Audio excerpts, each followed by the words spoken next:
when applied to ex vivo skin and then exposed to ultraviolet radiation, they looked at both elastin and collagen type 1. And Patti, it's pretty interesting what they found, because compared to the untreated, and again, this is with UV insult, right? Right. Yeah. Which you think would decrease both collagen type 1 or elastin and elastin, the results were kind of amazing, weren't they?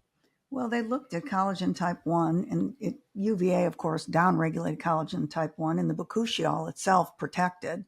Mm-hmm. And then they looked at MMPs.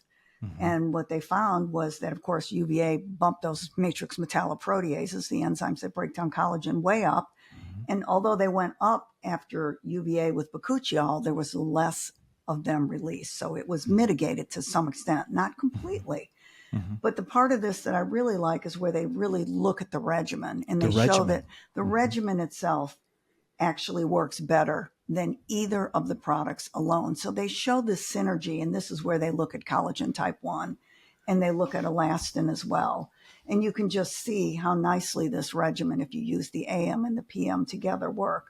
The AM works alone a little bit and the PM works alone, but together they give you that synergistic effect. Yeah, So and you're you really mentioned protecting the it. vitamin C. So I'm curious now what happens when you get all three of these products together. That would be Yeah. really exciting.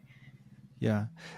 When the regimen, there's a dose dependent effect, right? With the acetaldipeptide, I think in particular, such that when the Yes. regimen was used, AM and PM, and then exposed to UV, it had 114% collagen type 1 relative to the untreated skin. So in other words, there was more collagen despite UV radiation when the regimen was used. And the same goes for elastin. There was more elastin despite UV radiation.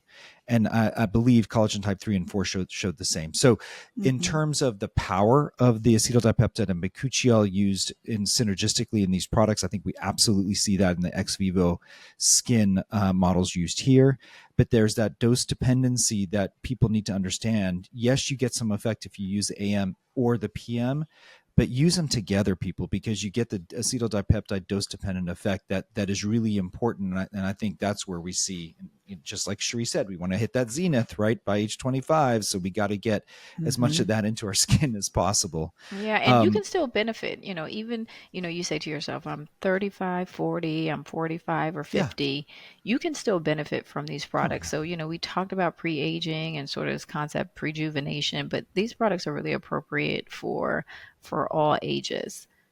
Mm-hmm.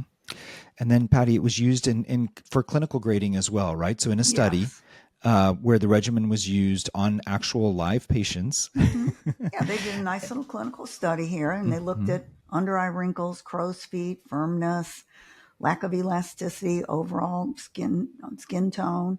And it was a 12-week study, and in the 8-week point as well as the 12-week point, they saw a statistically significant improvement in all of the parameters.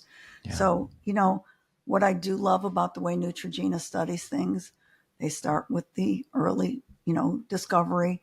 They go into all of that preclinical work, really demonstrating exactly what the mechanism of action is.